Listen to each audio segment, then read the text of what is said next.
tikrųjų komanda pasirodė labai gerai, ne tik aš medalių nuskyniau, o bendrai medalių skaičių net nepasakysiu, bet vienu žodžiu lietuviai pasirodė puikiai. Ir plaukikas, ir lengvaatlečiai, ir visi.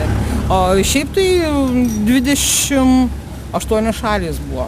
Ir labai dažnai skambėjo Lietuvos himnas į vėliavą kelią. Taip kaip įplanavom, taip ir padarė.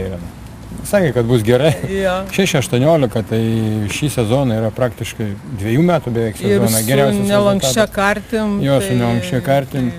Technika. Į naują rungtis disko, kur Irena normatyvą įvykdė 13 m 27, ne? Ja.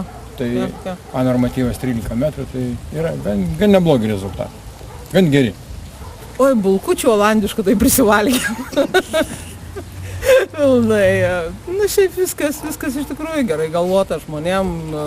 Varžybos irgi neskubotai vykdomos. Olandai ne tie, kurie ten vėluotų arba skubotų. Tvarkingai.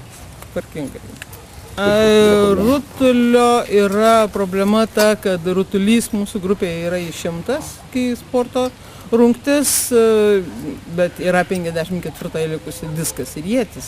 Tai va, tai pabandėm, atrodo, lyg tai gausis ir kaip ten mums išeis toliau. Rezervų matos, kad yra. Nu, dar nereikia į pensiją išeiti, dar reikia dirbti.